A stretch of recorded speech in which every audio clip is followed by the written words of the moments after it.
Are we ready? Is everybody good? Everybody good? Yeah. Hi, good morning, everybody. My name is Captain Tim Kinsella. I'm the commanding officer of Naval Air Station, Pensacola. This morning we had an active shooter incident, approximately 6:30 a.m. We got the call it was an active shooter in one of our buildings. The base is currently shut down. The active shooter has been neutralized. We are working with local law enforcement and with the FBI in our actions afterwards. As I said, the base is shut down. It will be shut down until further notice, until we can really understand the situation. But the important thing is that it is no longer an active shooter situation. We do have several deceased and several wounded. My heart goes out to those families of the deceased and of the wounded. They're part of the Navy family.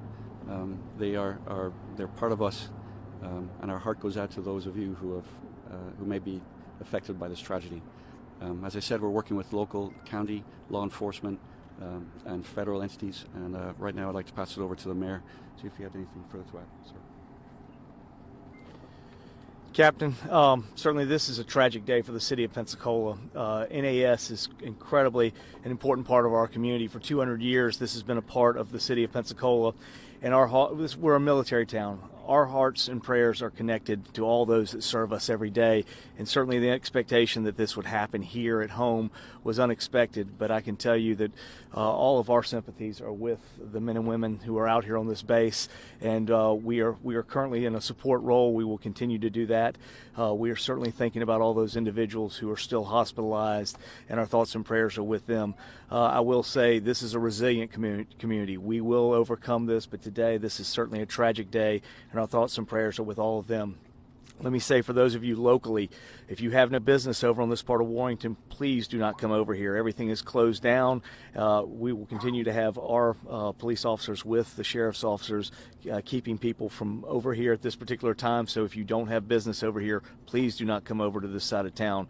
But again, thank you very much for the opportunity to be here and just express how our condolences and our sorrows for those here at the Naval Air Station. Well, good morning, everyone. I'm Escambia County Sheriff David Morgan. At approximately 6:51 this morning, the call went out to the Escambia County Sheriff's Office Central Dispatch that there was an active shooter on Naval Air Station, Pensacola. We had 2 units immediately respond, many to come behind, of course. While we would love to do a full disclosure with you this morning about everything that we are aware of, quite obviously we cannot do that. There are things that we are now in the investigative process that are required to be held back by not just the Escambia County Sheriff's Office, but our lead federal agencies, which of course are the FBI and the ATF and the associated federal partners that we have, and the U.S. Attorney's Office is also present. As the mayor said, I want to assure our community that the threat has been negated. Our community is secure at this time. We have no reason to believe or are we looking for any additional shooters within Escambia County, not just within the parameters of NAS Pensacola. I would tell you this strikes home particularly hard for me as a retired military member. Walking through the crime scene was like being on the set of a movie. And as the mayor eloquently put, you just don't expect this to happen at home. This doesn't happen in Escambia County. It doesn't happen in Pensacola. It doesn't happen to our friends and neighbors who are members of the United States Navy. But it did, and it has. And so for now, we're here to pick up the pieces. We have 2 officers at the Escambia County Sheriff's Office in the initial response that negated the threat that are now in a local hospital. We expect them to fully recover. It was a member of the Escambia County Sheriff's Office that did negate the threat. I will share that with you. It was one of our officers that did that. As the captain said, we have as of right now, we do have 4 deceased and approximately 8 total. That includes the ones that have deceased, by the way, that are injured. The crime scene processing continues under the auspices of the FBI and the ATF. We are lending all local assistance that we have to this effort, everything from command buses to crime scene techs if they are so needed. We ask for the prayers of the community, and we ask for the assistance of the press. Please be patient. These things are ever evolving. You may hear a misstatement from one of us at this juncture. Why? Because we've got a lot of moving parts in this machine, and we're all trying to get it in sync. And so if something comes back later that we have to correct, I would ask that you not be overly critical. The reason why I say that is this, is we have grieving families at this moment. That the Navy now, with their grief counselors and with ours at the Escambia County Sheriff's Office, are going out to handle the human side of a police action. We need your assistance with that. We need your partnership at this point. And we have enough critics in our community, and we ask that you assist us. So if we reach out to you as a member of the press and ask for that assistance, I ask that you come forward with it. At that time, at this juncture, I will stop, and I believe Captain Kinsella wants to open it for questions. All right, we'll answer any questions that we can. Before it opened for questions, I just want to say publicly how grateful we are of the assistance from the Sheriff's Department. As the Sheriff said, it was a couple of his deputies that neutralized the active shooter. It could have been a lot worse if we didn't have the response that we did from our local partners. So, sir, thank you. Thank you. And Mayor, thank you for your support, and thank you to the county for your support also. This is a community effort.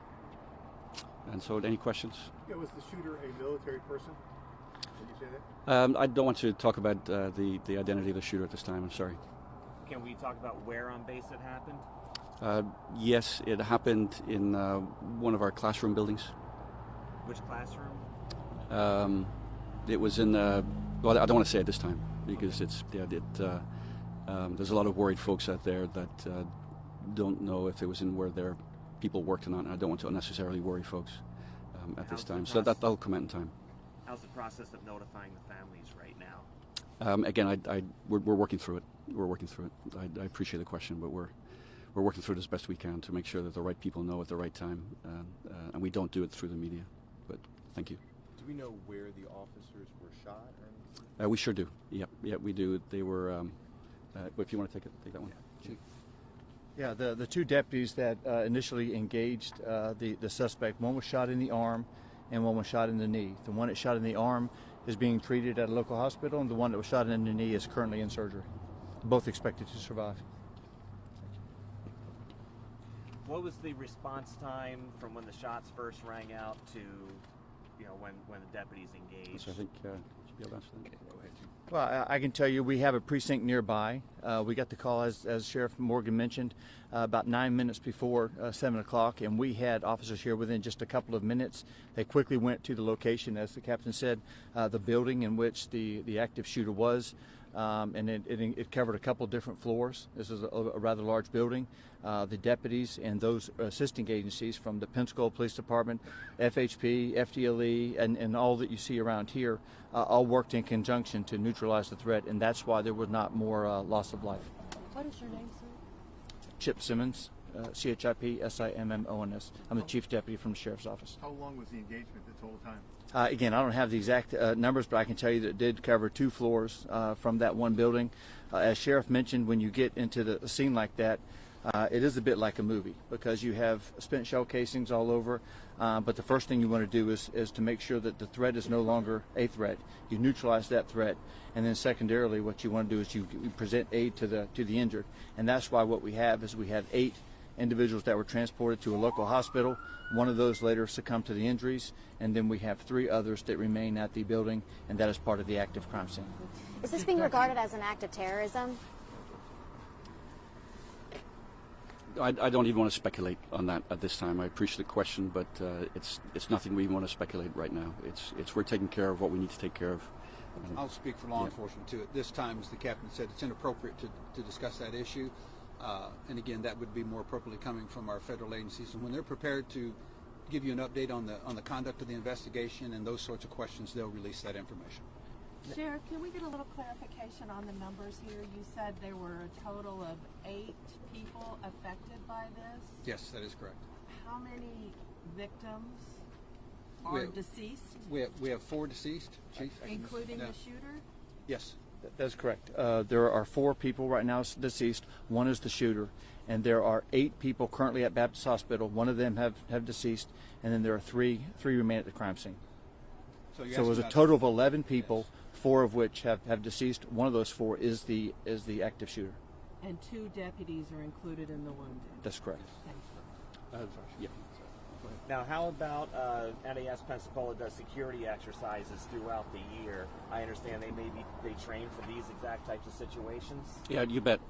We work with our local law enforcement partners to do that. We train on this regularly. Active shooter is something that's very in the front of our minds for our security department when they train. So yes, we do. We train pretty regularly for it. We have an MOA with NAS Pensacola, of course, where we do joint training, and also part of that MOA is that we are a response unit to assist NAS, and of course that's what was put in place this morning. It was our security forces. They were the first responders there, and then the sheriff's department came and backed us up. Can you tell us what kind of weapon the shooter was using? I cannot. No. Can you tell us about you said it's in a classroom, I believe. What goes? Well, this is it's a training base. Almost all of our buildings are classroom buildings, so it would be hard for something like this to happen and not being in that type of environment. But I don't want to say which building it was due to the sensitivity still of releasing information. Yeah, and if I could, I'll expand on what the reason why folks were reluctant to give some specifics. Notifications have not been completed, so if I or the captain speak any more specific, and you're a mother or father that has a son or a daughter that's in the Navy, and they're assigned to the Navy base, and they're assigned to this particular training area, families know that. And so now you're going to create, again, panic within these families, and that notification needs to be measured. It needs to come from us, or the appropriate agency, I should say, at that time. So we're not trying to be evasive. There's a point to that. It's for our families. Yeah, thanks for that, Sheriff. And sir, you Was question? the shooting confined to that building or classroom? That is correct. Do you foresee this changing security protocol going forward? And I will say security is an ever-changing, ever-evolving, and we look at lessons learned from this, and if necessary, we will. We're not a organization in stasis. We learn from events like this to ensure that we do it better. But I will say that I'm very, very proud of the response that my security department had, and I'm very proud of the sheriff's department, what they did. So it's I think it could have been a lot worse if we don't train the way we do to try and minimize casualties in events like this. And I know you're not able to say that much about the shooter, but did he have business being on the base? Was he supposed to be there? I don't even want to I don't want to say. I'm sorry. How armed was he? What was he armed with? I'll leave that to We're not going to answer any of those specific questions. A press conference will be planned later on this afternoon, and I will also tell you, as part of our protocol, stepping outside the Navy side of it, we have a governor and elected officials that we need to also brief to ensure that they're aware of what occurred at NAS Pensacola. So there's a lot of moving parts in this machine that you will get the information. It's just you won't get all that information right now. Captain, speaking as a governor and maybe even other federal officials up to the president, have you heard from any of that? I sure have. I've heard from multiple officials who have called to both the governmental, state, and local to offer their support in any way they can. It's been very comforting to have all levels of government reaching out to us to offer both comfort and support. What kind of support is going to be given to the victims and their families? We have procedures in place. We have things that we do to ensure that it is, and again, I don't want to get too far into that, but we have procedures in place. We are the military. We go through this, unfortunately, more often than we'd like for combat casualties or whatever it may be. So our casualty assistance officers will be following the necessary protocols to ensure that we take care of those people within our Navy family and beyond. Like the mayor can update that question too.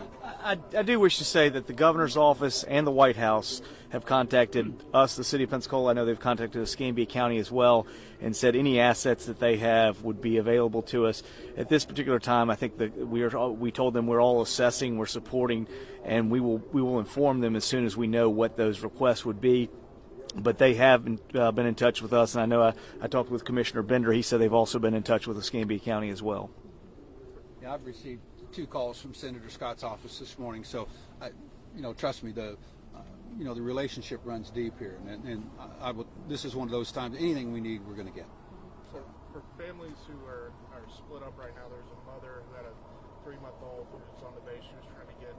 what information do you have for when people will be allowed back on base? Again, the base is secure. The number of people that have been injured, transported, have been reported to the community now, not named specifically. But I would assure everyone that if you had a family member that's directly involved with this, that is local, you're going to be notified very quickly. And again, that's why we want to allay most of those fears. Those, again, who have suffered, the deceased, if you will, and the victims, that will take a little bit longer. But I'd let Captain Kinsella speak specifically on Thanks base for asking that facilities. question. As I mentioned, the base is excuse me, the base is shut down for until further notice. Sorry. The personnel that are on base now, we're working at getting them off base in an orderly manner. They are going to stay in place and remain in place until we can get them off the base in an orderly and safe manner. And we'll be notifying those people building by building using the appropriate chain of command to ensure that we have an orderly evacuation of the base of those personnel that we need to get off and need to get home to their loved ones. Sheriff, your two deputies who were hurt, were they shot? That is correct. Okay. By the active shooter? We're not prepared to release that information at this time. Shots were exchanged. About how long will the museum on base be closed? Until further notice. Okay. Yeah, I can't say. Okay. I think I'll wrap it up. I think in relations to the question you asked about the deputies being shot, as horrendous as this event has been, and as much as our thoughts and prayers goes out to those victims, I think that it's also important to note the heroism that took place this morning, and that was from the Navy police, the DOD police, the Escambia County Sheriff's deputies, again, two of which got shot doing this response, but also our partners with the Florida Highway Patrol, the Pensacola Police Department, obviously our state and federal partners.